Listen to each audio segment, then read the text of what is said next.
안녕하세요. 오늘의 사연은 최근 시모와 크게 다툰 며느리님이 보내주셨습니다. 용돈 문제로 시모와 크게 다투다 결국 시모 머리채를 잡았다고 하십니다. 무슨 이유로 시모 머리채까지 잡았을지 한번 읽어보겠습니다. 안녕하세요. 저는 최근에 폐륜 며느리라는 딱지를 달게 된 사람입니다. 물론 시모고 시부고 감히 제 앞에서 그렇게 짓거리지는 못해요. 시모는 아마 평생 제 눈도 제대로 못 마주칠 겁니다. 제가 호구가 아니라 마음만 먹으면 자기를 복날 개패듯 팰 수 있는 사람이었다는 걸 알게 되었을 테니까요. 상식적으로 제가 시모에게 심한 짓을 했으면 우리 남편부터 펄펄 뛰어야 하잖아요. 그런데 우리 남편도 이번 일을 알고도 펄펄 뛰지 않았습니다. 자기 부모가 절 폐륜하라 부르든 어쩌든 결혼 생활 계속 하겠대요. 남편 보기에도 저랑 제 아들이 당한 일이 보통이 아니라는 뜻이겠죠. 대체 어쩌다 이런 일이 벌어졌는지 한번 썰을 풀어볼까 합니다. 우리 시모는 결혼 전까지만 해도 정말 사람이 멀쩡했어요. 결혼 전 만날 때마다 시모가 저한테 항상 살갑게 대했거든요. 어머, 며느리 왔어? 부족한 우리 아들이랑 사귀어줘서 고마워. 이런 식으로 정말 부담스러울 정도로 저를 높여주는 사람이었습니다. 그 부담스러움에서 왠지 모를 불안감을 느꼈지만 그래도 심각하게는 생각하지 않았어요. 어차피 결혼할 때는 시모 보고 하는 게 아니라 남편 보고 하는 것이었으니까요. 시모가 악마만 아니면 괜찮다는 주의였습니다. 그렇게 저와 남편은 결혼하고 아들까지 낳고 살게 되었어요. 우리 아들이 벌써 6살입니다. 그리고 남편과 저의 결혼 생활도 비교적 무탈했어요. 결혼한 지 10년 가까이 지났지만 여전히 사이도 좋고 우리 가정의 경제 상황도 큰 문제는 없었습니다. 시댁과의 관계 역시 큰 문제는 없었습니다. 작년 초까지는 말이죠. 작년 초부터 전 세계가 어려워졌잖아요. 우리 가족도 예외는 아니었습니다. 특히 저는 여행사에 다니거든요. 이번 일로 여행사가 얼마나 어려운지는 굳이 설명이 필요 없으리라 생각해요. 실제로 인원 감축된 사람도 많고 무급 휴가도 몇 달 겪었습니다. 다행히 저는 직위가 좀 있는 편이라 회사에서 잘리지는 않았지만 경제적으로 어려워졌습니다. 무급 휴가 몇 달을 겪다 보니 나라 지원금으로는 부족하더라고요. 남편이라고 사정이 좋은 건 아니었습니다. 저보다는 나았지만 남편 회사도 어려워서 남편도 무급 휴가 한 달을 보냈습니다. 이처럼 경제 사정이 어려워지니 지출도 줄여야 하잖아요. 그래서 저희 부부는 합의를 보았습니다. 일단 우리 부모님 용돈을 좀 줄이자. 어쩔 수 없지. 양쪽 다 말씀드리고 좀 줄이자. 당연히 한쪽 집안 용돈만 줄이는 짓은 하지 않았습니다. 양쪽 모두 두세 달만 용돈을 보내드리지 않기로 했어요. 물론 부모님 용돈도 중요하지만 매달 나가는 아파트 값이 더 급했으니까요. 먼저 우리 엄마 아빠에게 연락을 드렸습니다. 요즘 힘들어서 두세 달 정도 용돈 보내드리기가 어려울 것 같아요. 아이고 요즘 안 힘든 데가 어딨니. 너희 회사는 몇 달 개점 휴업이라며 걱정하지 말아라. 이게 보통 부모의 반응 아닐까요? 그런데 시모 시부는 달랐어요. 어머님 요즘 저희가 힘들어서 두세 달 정도 용돈 보내드리기가 어려울 것 같아요. 이렇게 우리 엄마 아빠랑 똑같이 말씀드렸는데 돌아온 반응은 달랐어요. 지금 장난하냐? 어머님 뭐라고요? 아니 다들 어렵지 너희만 어렵니?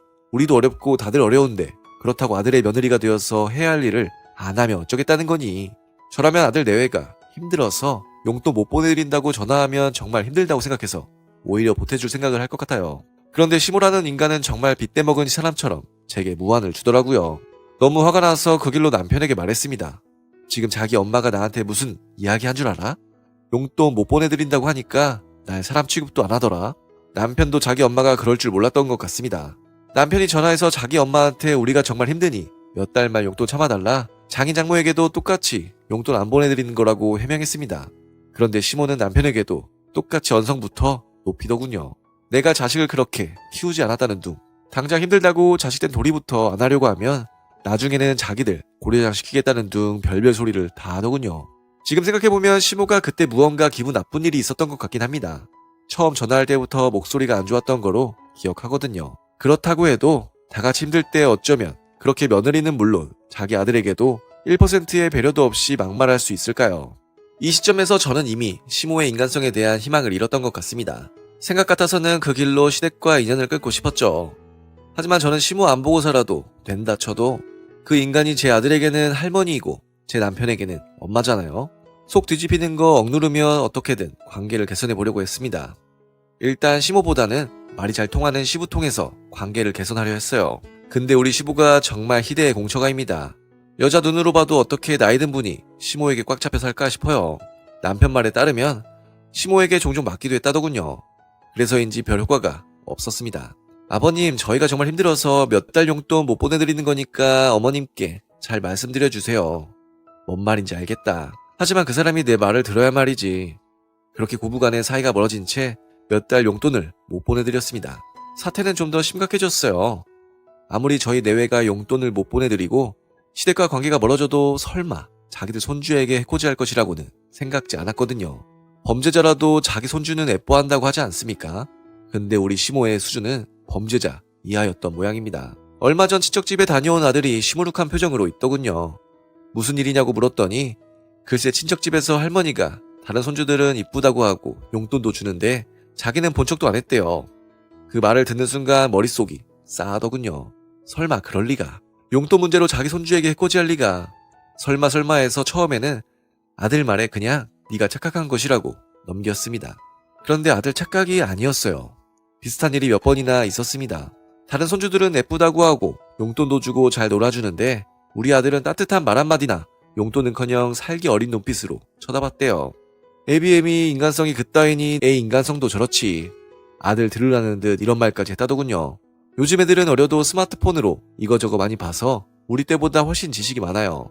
자기가 드라마에서나 나오는 차별을 당하는 것임을 확실히 알더라고요. 정말 이대로는 안 되겠다는 생각이 들었습니다. 시모 관점에서 저는 버린 며느리라고 쳐도요.